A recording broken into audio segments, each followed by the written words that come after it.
Hey friends, on today's episode, I hang out with Musa al-Gharbi, sociologist in the School of Communication and Journalism at Stony Brook University and the author of We Have Never Been Woke, The Cultural Contradictions of a New Elite.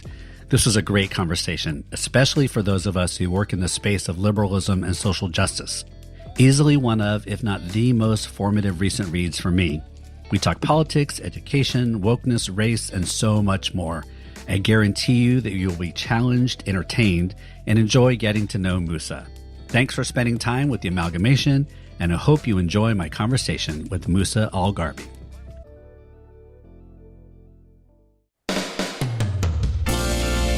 My name is Bruce Reyes-Chow, and you found the Amalgamation podcast.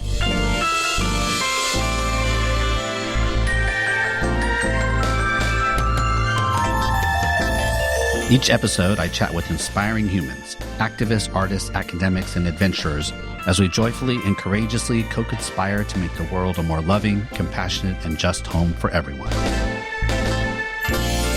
Welcome to the Amalgamation. I'm kind of excited to be joined by Musa al-Gharbi because I read his book, We Were Never Woke, with a group of folks who I think we identify as symbolic capitalists. And the way that we talked about this book was at the beginning, we read this book and we said it was kind of like a gut punch. And then as we read it even further, we're like, no, it's like a close-up stabbing. Because we kind of, as we read this book, we're like, oh my gosh, he's talking about us and it hurts. So we're going to dive into this. Everybody needs to read it. Anybody who's listening to this because you're connected to me or you listen to what we do here, you need to read this, and it's going to be beautifully painful. But Musa, before we dive in, could you just introduce us? I read a little bio in the intro, but just tell us what's important to know about you right now. Tell us a little bit about yourself. Yeah, so my formal job is that I'm a professor in the School of Communication and Journalism at Stony Brook University. I am a sociologist by training. It's been a weird journey to and through academia. My initial plan in life was to be a Catholic priest, and then I had a crisis of faith, and I was an atheist for a while, and then I converted to Islam. And so it's been this whole, I've been on a really interesting religious journey, intellectually. Also interesting, like I have my bachelor's is in Middle East Studies, my master's is in philosophy. I taught political science for a while. Then I got a PhD in sociology, and now I'm a professor of communication and journalism at Stony Brook University. And yeah, I guess I'm weird. Or as I like to say, I have a great many opinions about a great many things. So, you have, it's great. That's awesome. Wow. And so where are you located now? What's your kind of your geographic home-ish? Yeah. I'm in Long Island. I live here in Stony Brook on the North Shore of Long Island, like right in the center of Long Island. Yeah, and it's great. It's beautiful. Beaches everywhere, trees everywhere. Yeah. Awesome. And where'd you grow up? Like, what was your formative place of location? And once you all read the book, you'll get a little bit of this, but I think this is also kind of like, where are the locations that kind of formed you? Yeah, I mean, I grew up in a small military town. It's called Sierra Vista, Arizona. It's fun fact. It's the world's first McDonald's drive-through was in my small town. There's a weird story there. Yeah, so I grew up in a military family in a military community. I started college at the local community college, and I was there for a while because, again, like after my initial life plan fell through because of my crisis of faith, I didn't really have a plan B. So I had no. As I was kind of working through my existential funk, I was taking classes off and on at the community college while working in the private sector. And the combination of both getting married and rediscovering religion gave me a different kind of purpose to my life, a different kind of structure to my life, and, allowed me to kind of take off. I got 4 degrees in the next 5 years. And then I got canceled by Fox News, though. Like I lost an academic job when I was teaching at the University of Arizona. Is that now a badge of honor? Do you put that on your vita? Your like, oh, okay, well yeah, well, these days, who knows what that does to you, right? I mean, yeah, I don't want to lead with that. But it worked out in the sense that I failed upwards somehow to Columbia University, and now I'm a tenure-line professor at an R1 research university. So it all worked out in the end, but it's been a weird a really weird journey. I love that you started at a community college. I mean, my spouse is an instructor and union organizer at a community college. And while my kids all went to small liberal art kind of private school, they went that track. I mean, I think, had they chosen community college track, that would have been fine too. But I want to lift that up, right? You went to community college, and while not everybody should go get a PhD. In fact, I think a lot of people argue that is, these days, why would you do that? But that is a track. There's all kinds of possibilities that come out of community college these days. So yeah, in my case, I had a mentor at community college, Mike Jaworski, who he died recently, but he was the he's in a deep sense. I mean, he changed my life. I mean, in this period when I was just taking classes off and on, and I didn't know what I wanted to do, like he saw something in me and tried to cultivate it. And so even when I wasn't taking classes, I was doing private studies with Jaworski on in the humanities and the social sciences. He taught me Latin in his downtime. I mean, he really invested in me in a way that without his intervention in my life, I wouldn't be here. Okay. Now be honest. Were you one of those young people in class though that everybody else was looking at going, okay, come on. Like were you in class just like, I know the answer to that. Were you Hermione Granger sitting going, oh, I know. And asking did you do all the readings? Because that was one of my kids. Like one of my kids was the kid that I did all the reading and does not understand why people just didn't do all the reading. Was that you? Well, it was a weird journey to get there. So when I was in high school, for instance, I had terrible grades because one of my semesters, I got 3 Fs, 2 Ds, and a C. I did not care one whit what adults thought about me. I wasn't seeking their approval. I didn't care. I was bored out of my mind in class. Eventually, I started becoming a better student because I realized that the reason I was in school wasn't to, get grades, that the grades don't matter, that the reason I was there is to try to push myself and develop myself and see what I'm capable of and refine my capacities. And so I just tried to do that because in order to fulfill the minimum requirements to get an A, it was it's nothing to me. It required no effort. So I didn't put forth the effort. I didn't care. It was meaningless. But when I eventually came to this alternative realization of education has a bigger purpose than giving you grades and sheets of paper, then I became a different kind of student, right? Yeah. That's awesome. Yeah, we could talk about this later, but one of my kids we had talked earlier that is going to starting a PhD program and is going to be a TA, and just she's trying to figure out how she's going to introduce herself and lead those groups of young people. She was calling them kids at the beginning. I'm like, okay, first, you're probably going to have to stop calling them kids because they're probably a year younger than you. And so, but just that whole idea, they should just read. I'm like, I know. But right, I mean, anyway, so we can talk about it. There's a great study.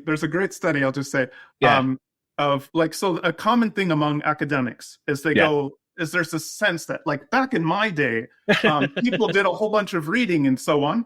The thing about it is most students for pretty much in the whole modern period of universities, most students were just there because they were trying to get vocational training and get certifications to get better jobs. Most students were never exceptional students. The problem is the people who become college professors do tend to be people who are exceptional students, and a lot of their friends and so on were also exceptional students. So they looked around at themselves. Everybody's exceptional. Yeah, and they go, oh, we were all really hardworking students. We read a lot and whatever. They were just not representative, though. Oh yes.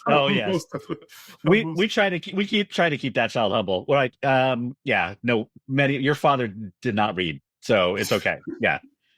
Anyway, so welcome to the Amalgamation podcast, where we often talk about a lot of different things and what the person is here to talk about. Anyway, so let's talk about the book. So again, We Have Never Been Woke, The Cultural Contradictions of the New Elite. Again, I read this with a group of friends who we soon discovered that we were part of this symbolic capitalist class. Could you define it you have this great paragraph in there, but I want you to define what a symbolic capitalist is first for us. What is that? Yep. So a symbolic capitalist is someone who makes a living primarily based on what they know, who they know, and how they're known. So they're people who make a living by cultivating and leveraging what sociologists call symbolic capital on behalf of themselves and other people, a less nerdy way of saying that is that symbolic capitalists are people who manipulate symbols and data and rhetoric and traditions instead of, for instance, providing physical goods and services to people. So if you're someone who works in fields like consulting or media or academia or finance or any kind of a job like that, then you're a symbolic capitalist. I'm a symbolic capitalist in two ways. I'm an academic and I'm a journalist. I'm doing double duty here, which is part of why the book is called We Have Never Been Woke, not You Have Never Been Woke, is because I am myself a member of this elite constellation. And part of what I was trying to do, part of what inspired the book, is that as I experienced this kind of weird social mobility and this weird shift in kind of the work that I was doing, as I was trying to kind of understand this new environment that I was in, these new professions that I was trying to be a part of and so on, it raised a whole bunch of existential questions for me about, well, what are we doing here? What am I doing here? Yeah. I mean, I think that was the piece. I mean, there was you laugh to mask the pain as we were reading this book with each other. We just kept laughing because there's just all of these things. I will say one of the things I really appreciated, folks, as you read this, you say a lot of things about symbolic capitalists, and then you say, and I am one, right? I mean, so there is definitely this kind of like, we're in this, and I am along this journey with you. We're figuring, this is not how terrible you are. It's, because there was a point where like, well, dude, you're like, what? And then you're like, well, yeah, because I'm one too. And I'm like, okay, yeah, that's fine. Because I remember there were a couple of points I'm like, okay, come on, man. And then, oh, I am one. So I'm like, it was your lived experience was pointing the fingers back at you as we were just laughing to ourselves because you lift something up and like, damn it, that's what we do. Like there was one thing you kept talking about, symbolic capitalists love quoting books back to each other. As one of my friends, that is something she does all the time. And she just it's like, there I go again. I'm like, yep. And it was like all these things back. So one of the things I want you to dive in a little bit. I mean, one of the things I think it made it very real to me was that, well, there's the two things. One was that it was this kind of, we deal in things that aren't concrete, that we aren't engaging in actual labor. Can you flesh that out a little bit? Like how does that separate symbolic capitalists as well from other folks?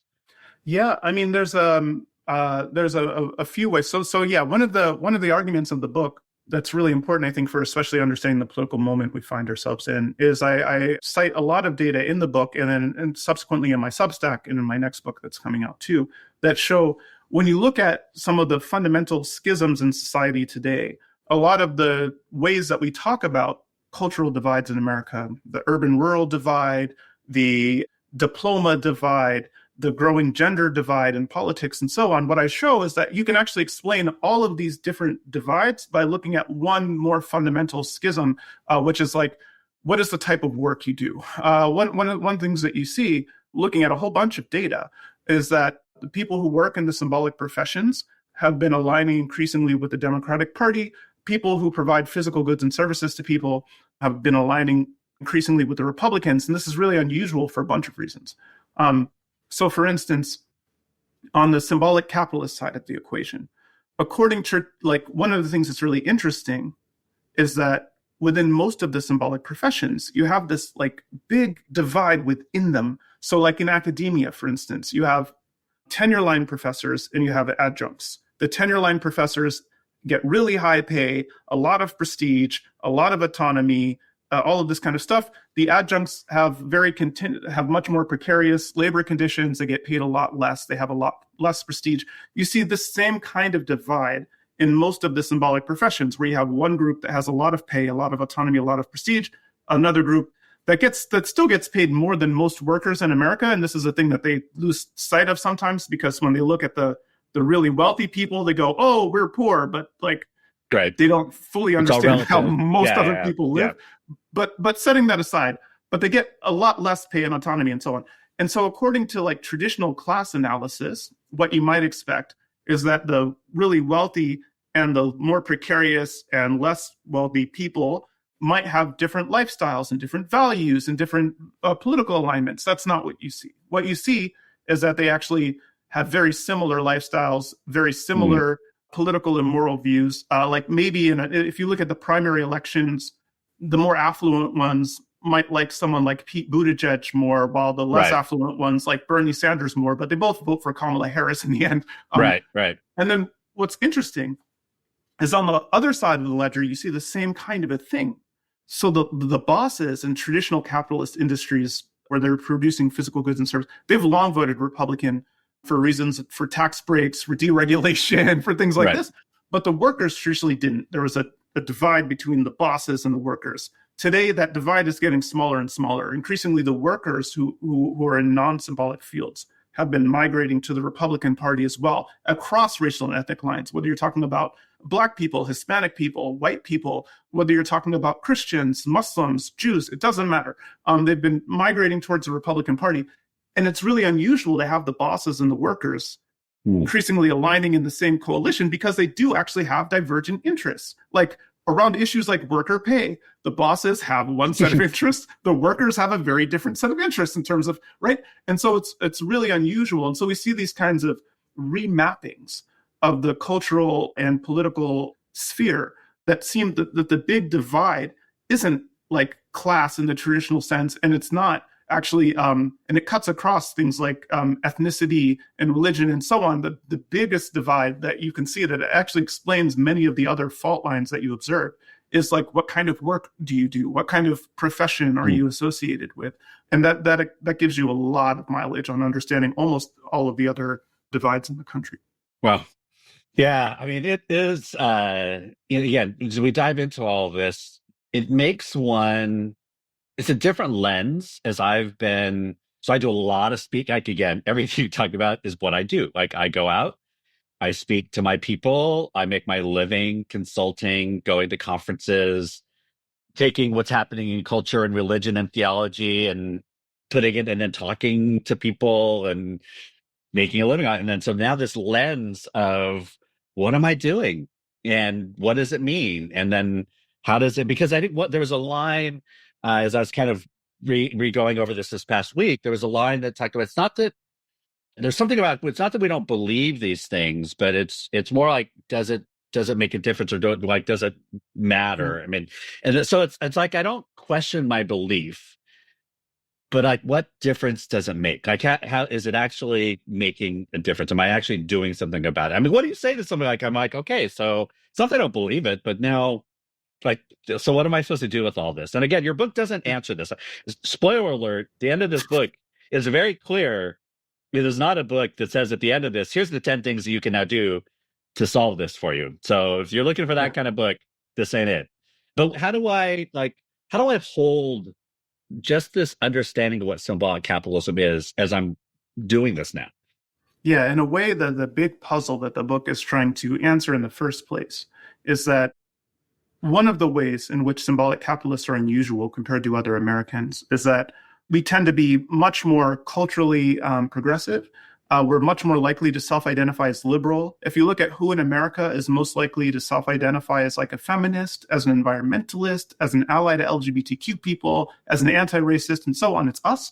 If you, a lot of our professions are literally defined in terms of altruism and the common good. So as a journalist, I'm supposed to speak truth to power, right? I'm supposed to be a voice for the voiceless. As an academic, I'm supposed to follow the truth wherever it leads and to speak whatever the truth is, no matter what other people's political and economic interests are and so on. So like a lot of our professions literally define themselves in this way in terms of the altruism and the common good.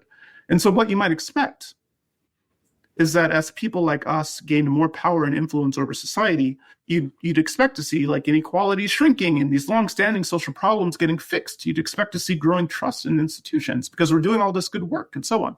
What I show in the book is that's not what you see. Over the last 50 years, there has been a lot more power and resources that were consolidated in the hands of people like us.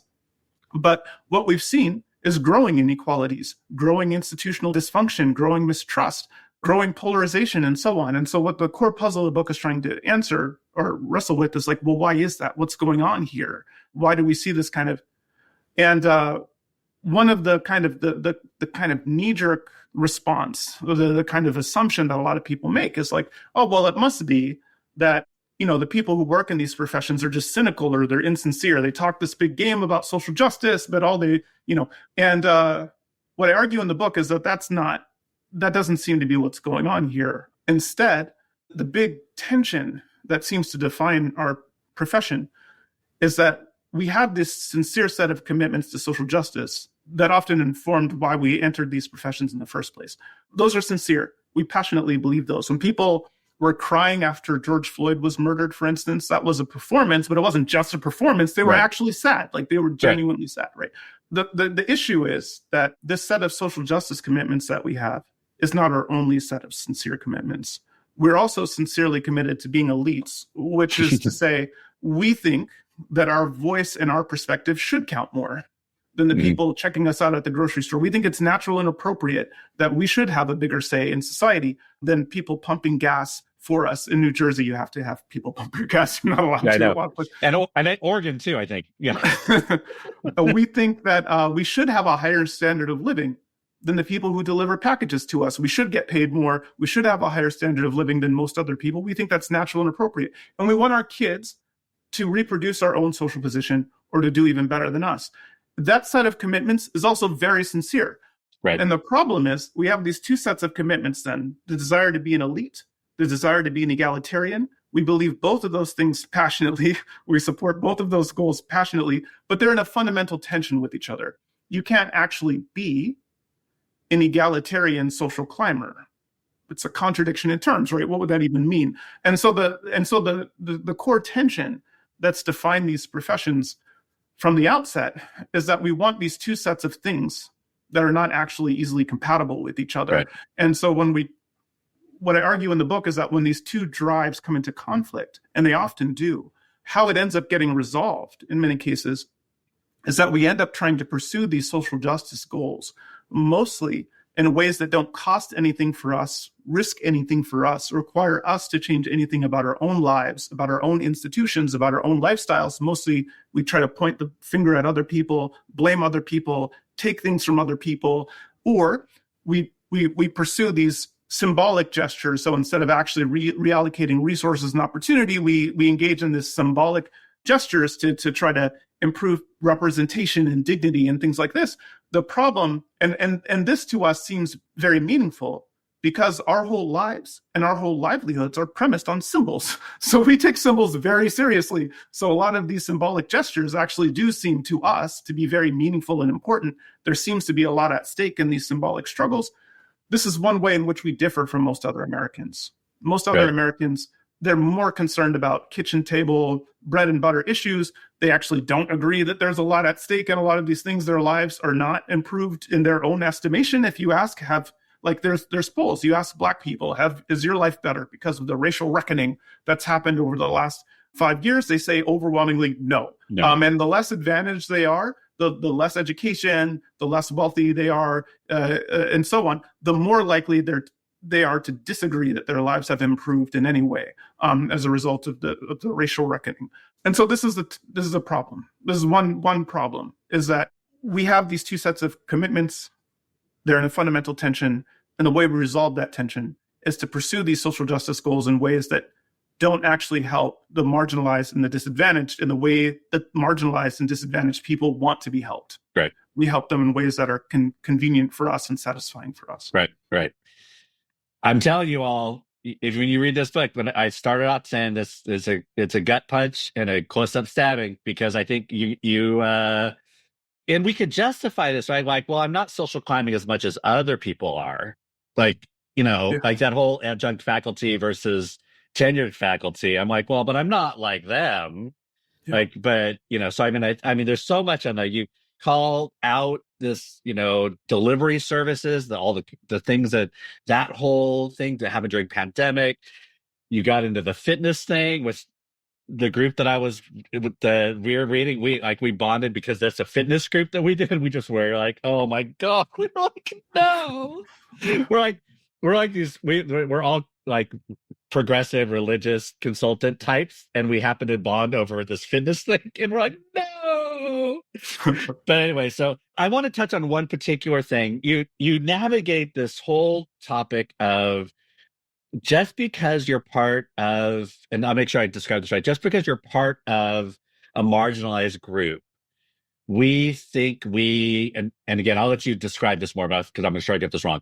that we think we have more say into the insights of that group. But I'm sure I'm getting it wrong, but I think you put some sense like I'm going to be careful how I say this or something because, Yes. and you talk about how many young people are identifying as queer and LGBTQI right now, and this idea that if you are this, you can identify better and all this. But talk about, you know, the part we're talking about, but talk about that a little bit, because I think that part, we talked about that as a group a lot. And just what does it mean?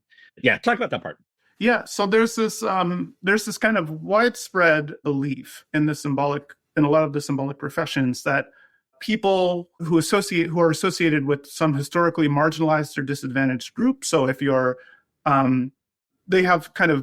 they're more moral than other people. They have some kind of special insight to truth than other people. They have some kind of quasi spiritual connection with other people who belong to that group. So to elaborate.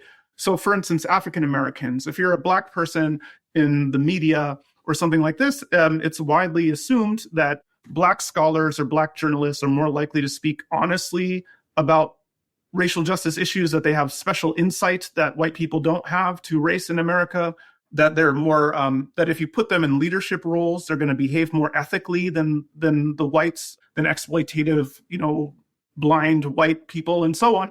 And the same is true, for women as compared to men, for queer and trans people as compared to cisgender heterosexuals, and so on. The idea is that people who belong to historically marginalized and disadvantaged groups are kind of more moral, have special access to particular truths, and are especially worthy, therefore, of leadership roles of deference and status and respect and things like this.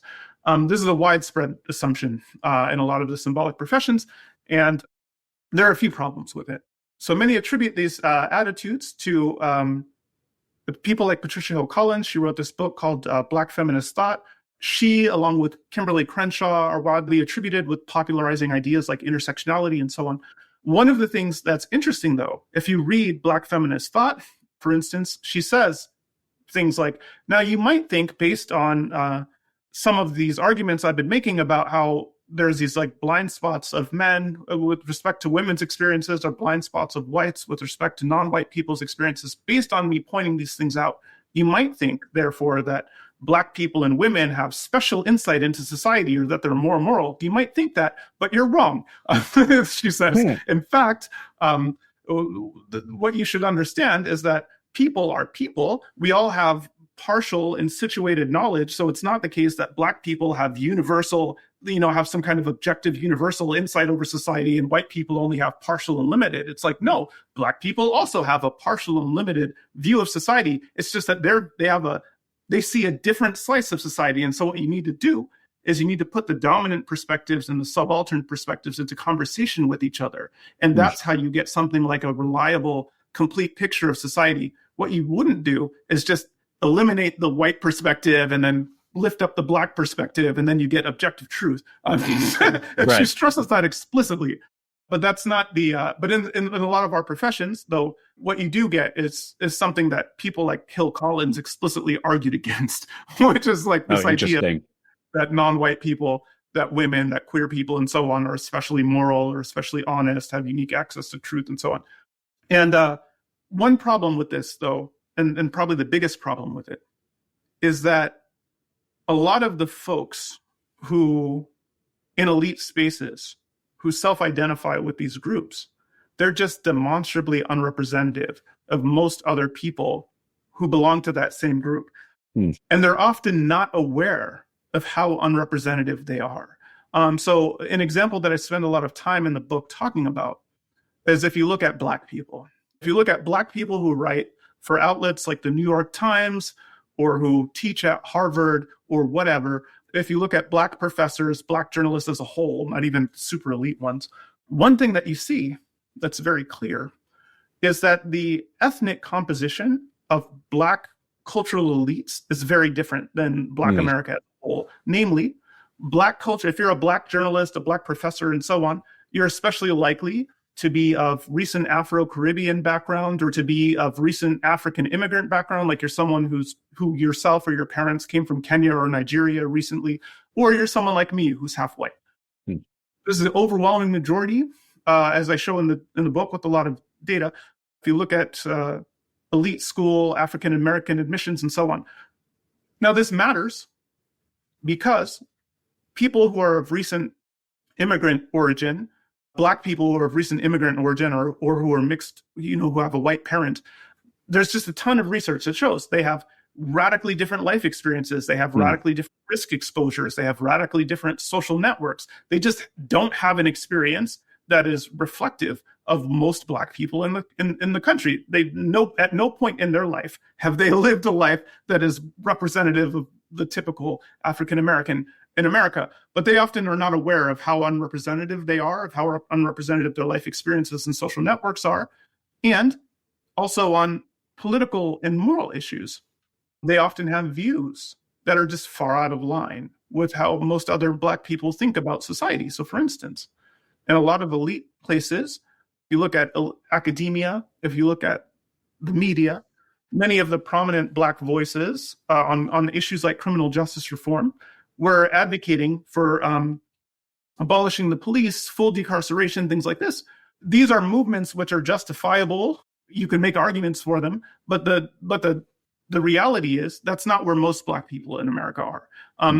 Most Black people in America strongly disagree with this, and part of the reason why they disagree with some of these policies is because while it's true that Black people are disproportionately the victims of a lot of the failures and deficiencies and excesses of the criminal justice system as it exists, they also are disproportionately, by a wide margin, victims of crime.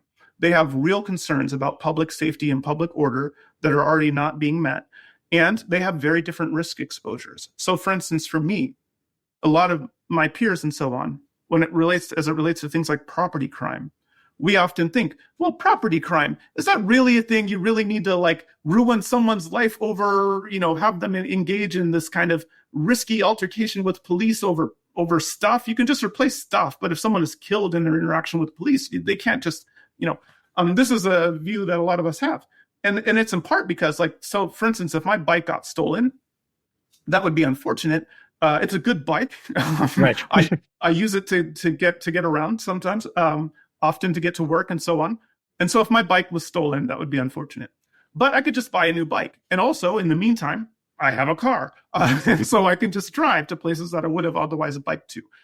For other people, if you use that bike to get to work, then losing that bike is a big deal. You probably don't just have money to go buy a new one. And in order to earn the money to buy a new one, you have to be able to get to work, which is what you use the bike for. Right. And then even if you save up the money to buy a bike and you do that, that's money that you're not spending on other things on your kids, on your other bills and so on. And so a lot of times, property crime is really, really disruptive to people's lives and their life quality and their social mobility and other things like that. Property crime is really, really harmful for people who are not well off in a way that we don't fully grasp a lot of things. And then likewise, last thing I'll say about this, as a result of when you think about closing decarceration. So a colleague of mine, Matthew Desmond, he's an excellent sociologist. He has great books, Evicted, Poverty by America, really excellent. He's a proponent of decarceration, of full decarceration, moving towards abolition.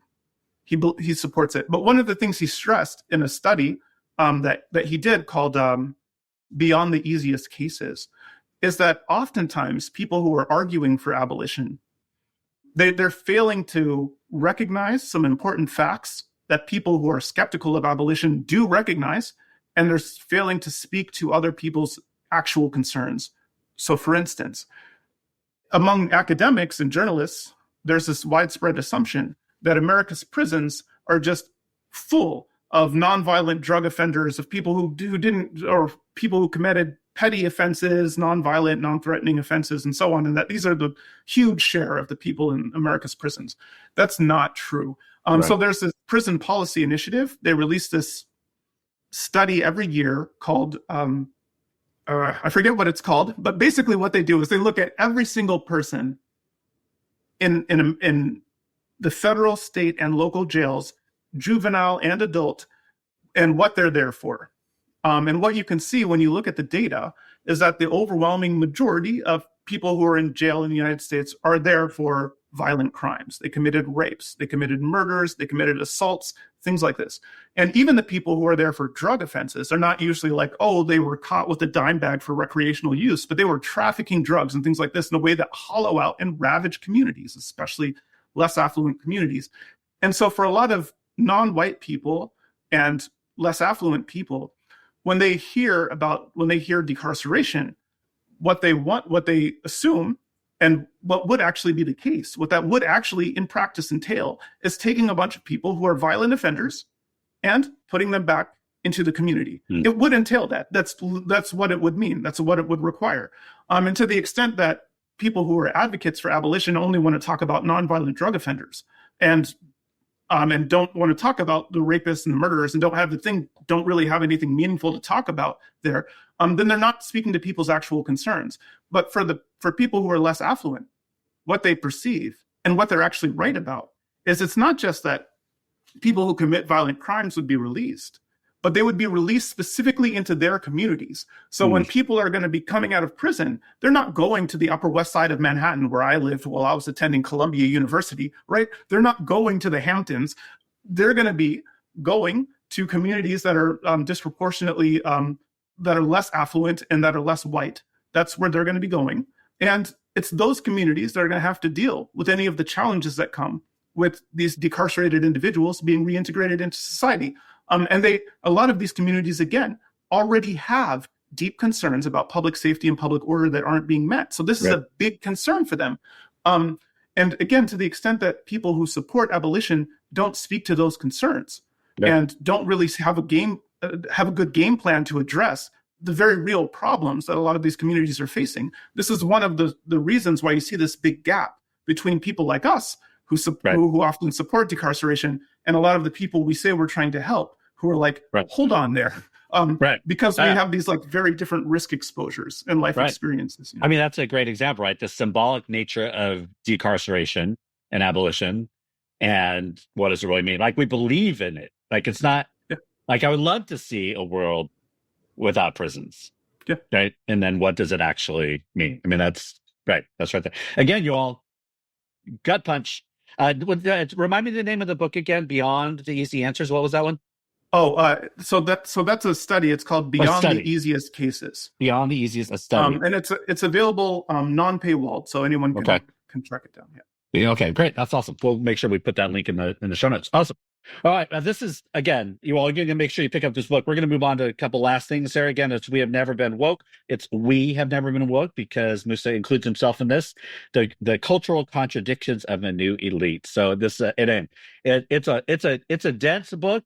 It's definitely, you will find yourself reading it and then reading it again. I actually listened to it as well. So I got to hear you read this. A little point of jealousy. I've written 6 books and no one has allowed me to read my own book yet, which it's fine. Whatever. It's cool.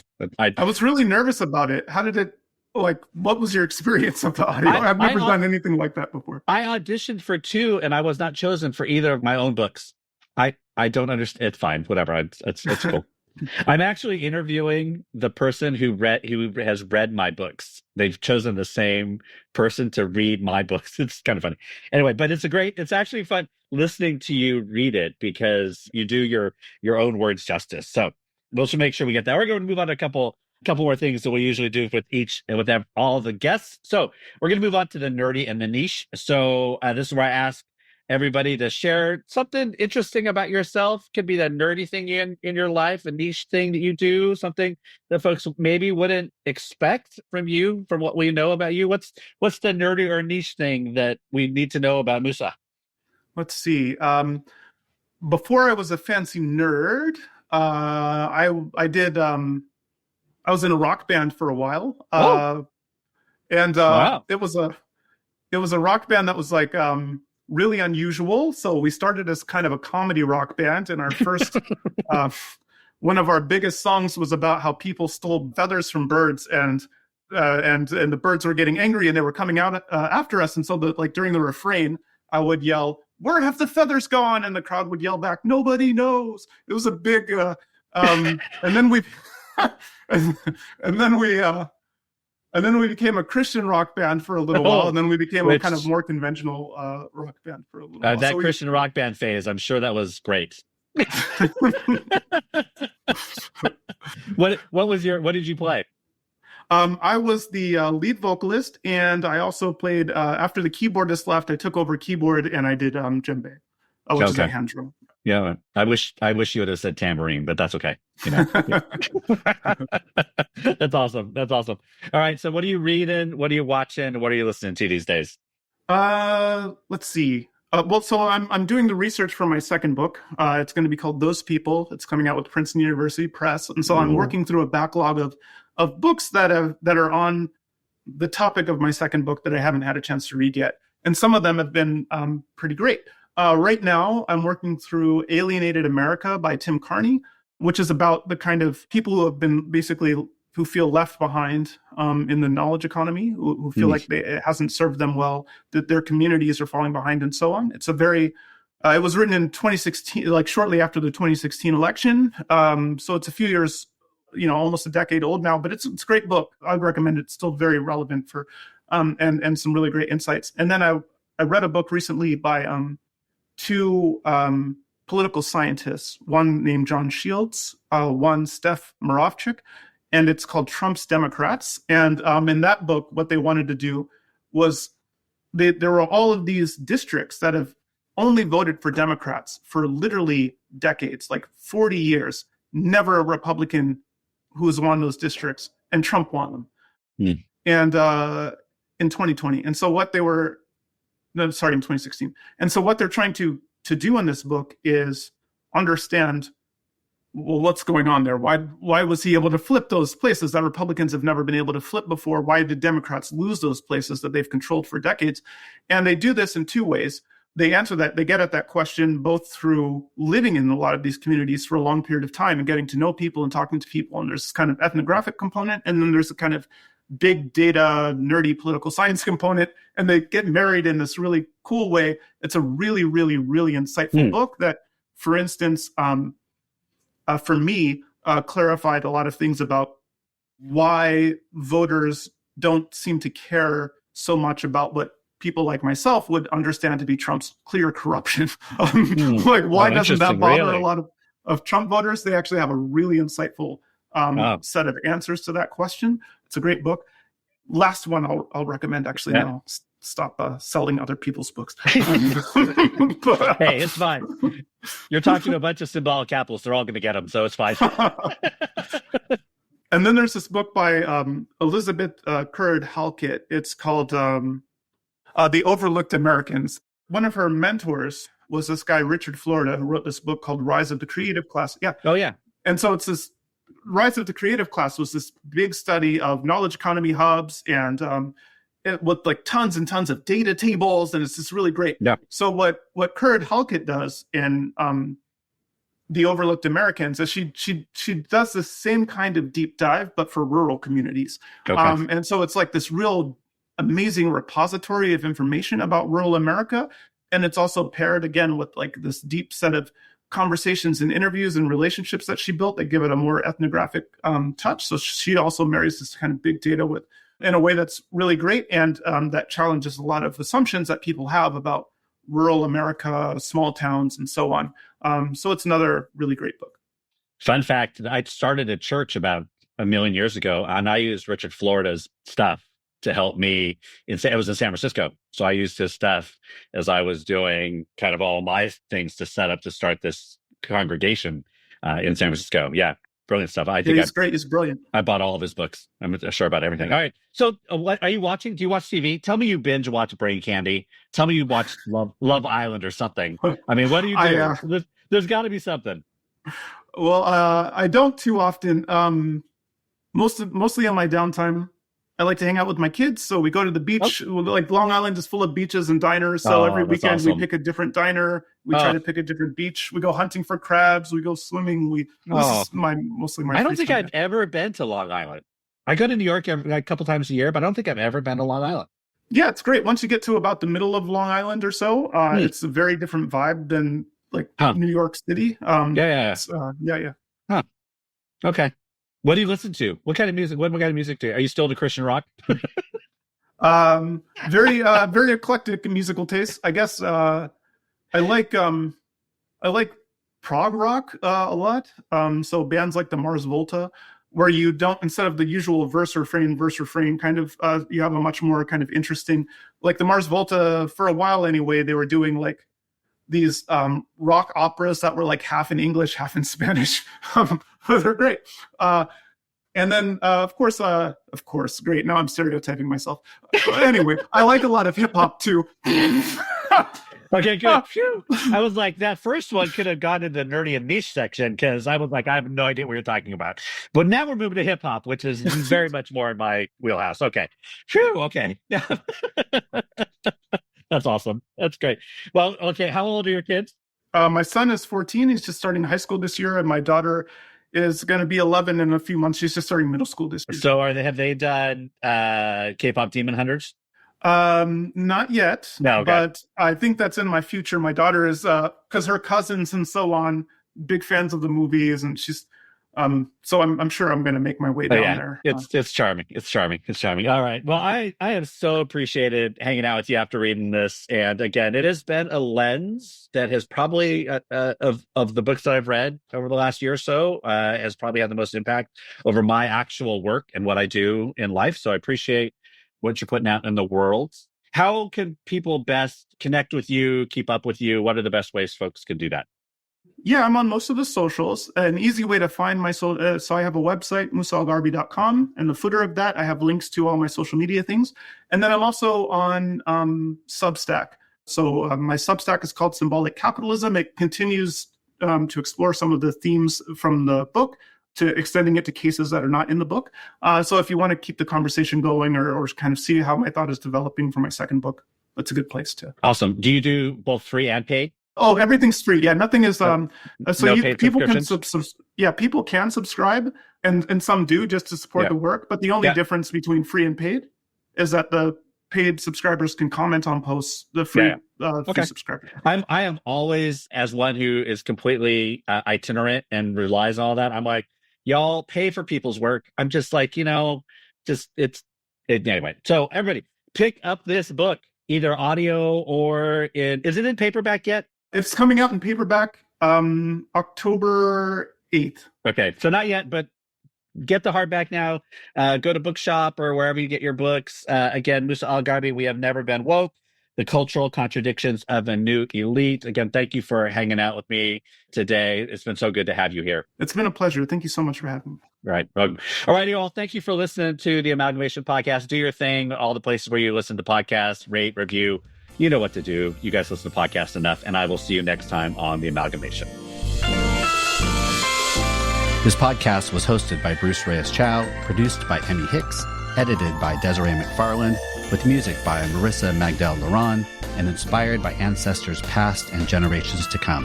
Please rate, review, and subscribe wherever you listen to podcasts. And be sure to subscribe to the Amalgamation newsletter at reyes-chow.com. Until next time, thanks for listening.